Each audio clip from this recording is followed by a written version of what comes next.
प्यारे विद्यार्थियों, आज हम हिंदी की कक्षा में कक्षा 9वीं की पाठ्य पुस्तक सिटी के काव्य खंड का अध्ययन करेंगे और इस काव्य खंड में हम कवि कबीर को पढ़ेंगे, जिनकी साखियां आपके पाठ्यक्रम में उपलब्ध हैं।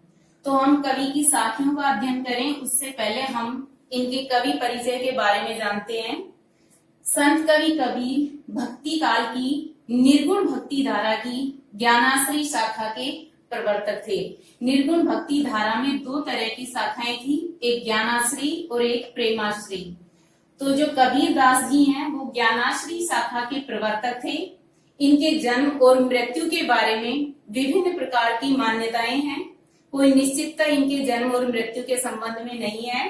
कबीर दास जी का जन्म सन 1398 में काशी में माना जाता है और इनकी मृत्यु 1518 के आसपास मगहर में हुई मानी जाती है। इनकी रचनाओं का संग्रह बीजक में है, जो इनके शिष्य धर्मदास के द्वारा संकलित किया गया है। कबीरदास बहुत पढ़े लिखे नहीं थे। इन्होंने सदुकड़ी भाषा में ही अपनी बात यानी लोक व्यवहार की बातों को प्रकट किया है और इनके शिष्य धर्मदास के द्वारा उन रचनाओं का संकलन किया गया है। इनके माता पिता के संबंध में भी अलग अलग प्रकार की मान्यताएं हैं। जिस तरह इनके जन्म के संबंध में धारणाएं हैं, उसी प्रकार इनके माता पिता के बारे में भी अलग अलग धारणाएं हैं। कुछ विद्वान इन्हें विधवा ब्राह्मणी का पुत्र मानते हैं, तो कुछ का मानना है कि इनका पालन पोषण नीरू और नीमा नाम के जुल्हा दंपति ने किया था। इसलिए इनके जन्म के संबंध में भी भ्रामक जो धारणाएं हैं वो फैली हुई हैं। कबीरदास जी हिंदू और मुस्लिम एकता के पक्षधर थे। उन्होंने समन्वय की भावना पर बल दिया था। उस समय समाज में हिंदू और मुस्लिमों के बीच जो भेदभाव की भावना फैली हुई थी, उसको दूर करने का कबीरदास जी ने भरसक प्रयास किया था। उन्होंने अंधविश्वास और पाखंडों का विरोध किया था, जाति पाति का विरोध किया था और आपसी भेदभाव जो लोगों में विद्यमान था उसका उन्होंने विरोध किया था। कबीरदास निर्गुण निराकार ब्रह्मा के उपासक थे और पाखंडों का विरोध करते हुए तो कबीरदास जी ने कहा है कि पाहन पूजे हरि मिले तो मैं पूजू पहाड़, याते तो चाकी बली पीछ खाए संसार। अर्थात यदि पत्थर को पूजने से भगवान की प्राप्ति होती है तो मैं पूरे पहाड़ की पूजा कर लेता हूँ। इससे तो चक्की जो घर में होती है वही अच्छी होती है, जिससे हमारा पालन पोषण होता है, हमारा पेट भरने का जो काम करती है। प्रस्तुत जो कबीर की साखियां आपकी पाठ्य पुस्तक में दी हुई हैं, उन साखियों में कबीरदास जी ने ईश्वर प्रेम के महत्व का वर्णन किया है, संत के लक्षणों पर प्रकाश डाला है कि एक सज्जन में, एक संत व्यक्ति में किस तरह के लक्षण पाए जाते हैं, ज्ञान की महिमा को प्रकट किया है और जो समाज के बाह्य आडंबर हैं, जो दिखावे की भावना है, ईश्वर के नाम पर जो दिखावा होता है या विभिन्न प्रकार के मतों को लेकर के लोगों में जो भेदभाव होता है, उनका कबीरदास जी ने विरोध इन साखियों में किया है। तो अब हम कबीरदास जी की जो साखियां हमारे पाठ्यक्रम में हैं उनका अध्ययन करेंगे। तो कबीरदास जी की प्रथम जो साखी है वो इस प्रकार है। मान सरोवर सुभर जल, हंसा केली कराही, मुक्ता फल मुक्ता चुगे, अब उड़ी अनत न जाही। इसके दो अर्थ हैं। सामान्य अर्थ इसका होगा कि मान सरोवर में जो सुंदर जल भरा हुआ है उसमें हंसा हंस, केली मीन्स क्रीड़ा, कराही करते रहते हैं। मान सरोवर झील में जो जल भरा होता है, जो स्वच्छ जल भरा होता है, उसमें हंस क्रीड़ा करते रहते हैं। और मुक्ता फल का मतलब होता है मोती। मुक्ता मीन्स मुक्त होकर के, स्वतंत्र होकर के, चुगे मीन्स चुगते हैं, उसमें से चुनते रहते हैं। जो मानसरोवर में जो स्वच्छ जल भरा हुआ है उसमें हंस स्वतंत्र होकर मोती चुनते रहते हैं। और अब उड़ी अनंत ने जाई, और वहां से उड़कर वे दूसरी जगह जाना नहीं चाहते। लेकिन यहाँ कबीरदास जी ने इसका सामान्य अर्थ प्रकट न करके आध्यात्मिक अर्थ प्रकट किया है, जो इस प्रकार है यानी कबीरदास जी ने इसका आध्यात्मिक अर्थ प्रकट करते हुए बताया है कि मान सरोवर का आश्रय होता है शून्य शिखर में स्थित। और शून्य शिखर कहाँ होता है कि जब कोई साधक समाधि की अवस्था में होता है तो हमारे मस्तिष्क में के मध्य भाग में यानी नासिका के ऊपर का जो भाग होता है वो शून्य शिखर कहलाता है, जो यानी ध्यान की अवस्था में होता है। तो शून्य शिखर में शून्य शिखर को कवि ने मानसरोवर कहा है। और कवि ने बताया है कि शून्य शिखर में सुभर जल, सुभर में स्वच्छ जल भरा हुआ है। कौन सा स्वच्छ जल? ईश्वर प्रेम रूपी स्वच्छ जल। कबीरदास जी ने बताया है कि शून्य शिखर में ईश्वर प्रेम रूपी स्वच्छ जल भरा हुआ है। और हंसा से कबीर का आशय है जीवात्मा रूपी हंस, कि उस जल में जीवात्मा रूपी जो हंस है वो केली मीन्स क्रीड़ा कराई करता रहता है। यानी कि शून्य शिखर में जो ईश्वर प्रेम रूपी जल भरा हुआ है उसमें जीवात्मा रूपी हंस क्रीड़ा करता रहता है। ये ध्यान की अवस्था में होता है।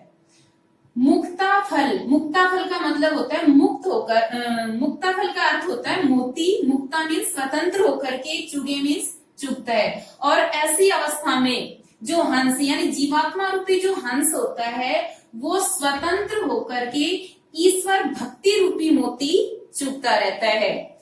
अब उड़ी अनंत न जाई, और वहां से उड़कर यानी ईश्वर भक्ति से दूर जो जीवात्मा होती है वो दूसरी जगह नहीं जाना चाहती। एक बार दोबारा इसको देखते हैं। कबीरदास जी ने बताया है कि मान सरोवर सुभर जल, मान सरोवर से यहाँ पर कबीर का आशय है कि शून्य शिखर में स्थित सुभर जल, ईश्वर प्रेम रूपी सुंदर जल भरा हुआ है। जो शून्य शिखर में जो मान सरोवर है यानी कि जो साधक का जो शून्य शिखर होता है, जो ध्यान की अवस्था होती है, उसमें ईश्वर प्रेम रूपी जो स्वच्छ जल है वो भरा होता है। और हंसा केली कराई, और उस जल में, उस ईश्वर प्रेम रूपी जल में हंसा जीवात्मा रूपी हंस केली क्रीड़ा कराही करता रहता है। मुक्ता फल मुक्ता चुगे, और वो है यानी कि जीवात्मा उसमें स्वतंत्र होकर के मोती चुनता रहता है। ईश्वर भक्ति रूपी मोती जो जीवात्मा है वो उसमें चुनता रहता है। अब उड़ी अनंत न जाई, वहां से उड़कर जो जीवात्मा है वो अलग नहीं जाना चाहती। यानी कि परमात्मा से मिलने के बाद या ईश्वर भक्ति पाने के बाद जो साधक होता है, जो जीवात्मा होती है, वो उससे अलग नहीं होना चाहती है। दूसरा है प्रेमी ढूंढत मैं फिरो, प्रेमी मिले न कोई। प्रेमी को प्रेमी मिले सब विष अमृत होई। प्रेमी से यहाँ पर कबीरदास जी का आशय है ईश्वर प्रेमी, कि एक ईश्वर प्रेमी दूसरे ईश्वर प्रेमी को ढूंढता रहता है। प्रेमी ढूंढत मैं फिरो, यानी कि एक ईश्वर प्रेमी जो होता है वो दूसरे ईश्वर प्रेमी को ढूंढता फिरता है, लेकिन उसे संसार में दूसरा ईश्वर प्रेमी नहीं मिलता है। प्रेमी को प्रेमी मिले, जब एक ईश्वर प्रेमी को दूसरा ईश्वर प्रेमी मिलता है तो सब विष अमृत होई।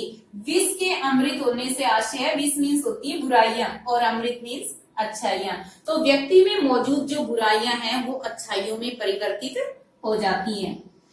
प्रेमी ढूंढत मैं फिरो, कबीरदास जी ने कहा है कि प्रेमी को यानी कि ईश्वर प्रेमी को ढूंढते हुए मैं घूम रहा हूँ, लेकिन मुझे कोई भी सच्चा ईश्वर प्रेमी नहीं मिला। प्रेमी मिले न कोई, मुझे कोई दूसरा ईश्वर प्रेमी नहीं मिला। प्रेमी को प्रेमी मिले, जब एक ईश्वर प्रेमी को दूसरा ईश्वर प्रेमी मिलता है तो सब विष अमृत होई। तो उनमें जो विष होता है, उनमें जो बुराइयां होती हैं वो अच्छाइयों रूपी अमृत में बदल जाती हैं। तीसरी साखी है कबीरदास की, हस्ती चढ़िए ज्ञान को। हस्ती का मतलब होता है हाथी। हस्ती चढ़िए ज्ञान को सहज दुलीचा डारी, और दुलीचा होती है छोटी काली। हस्ती चढ़िए ज्ञान को सहज दुलीचा डारी, स्वान रूप संसार है भूखन दे झक मारी। कबीरदास जी ने कहा है कि हस्ती चढ़िए, हस्ती हाथी होता है जो बड़ा होता है, तो कबीरदास जी ने कहा है कि अपने ज्ञान को बढ़ाने के लिए, ऊंचाइयों पर ले जाने के लिए सहज दुलीचा डारी यानी छोटी कालीन बिछा लेनी चाहिए। कबीरदास जी का यहाँ पर आशय है कि व्यक्ति विनम्र भाव से ही ज्ञान प्राप्त कर सकता है, यानी अपने ज्ञान को बढ़ाने के लिए व्यक्ति को जैसे दूसरों से जब वो ज्ञान ग्रहण करता है तो उसे छोटी कालीन बिछा लेनी चाहिए, विनम्रता की भाव को अपना लेना चाहिए। स्वान रूप संसार है, क्योंकि ये संसार जो है, स्वान मीन्स होता है कुत्ता, कि ये संसार तो कुत्ते के समान है। भूखन दे झक मारी, जो सही गलत अच्छाई और बुराई को देखकर उसके बारे में उचित अनुचित बातें बनाता रहता है। इसलिए हमें संसार की बातों पर ध्यान नहीं दे करके और जो ज्ञान है उसको ग्रहण कर लेना चाहिए। विनम्र भाव से ज्ञान को हमें ग्रहण कर लेना चाहिए। हस्ती चढ़िए ज्ञान को सहज दुलीचा डारी, कबीरदास जी ने कहा है कि हमें अपने ज्ञान को बढ़ाने के लिए सहज भाव अपना लेना चाहिए, विनम्र भाव अपना लेना चाहिए। और संसान रूप संसार है, यह संसार कुत्ते के समान है जो कि हर एक बात के बारे में उचित अनुचित और सही गलत कहता रहता है, हमें उसकी ओर ध्यान नहीं देना चाहिए। शब्दार्थ है इसके, केली क्रीड़ा, मुक्ताफल मोती, अनथ अन्यत्र, मुक्ता स्वतंत्र रूप से, दुलीचा छोटी कालीन, हस्ती हाथी, स्वान कुत्ता, भूकन भौंकना।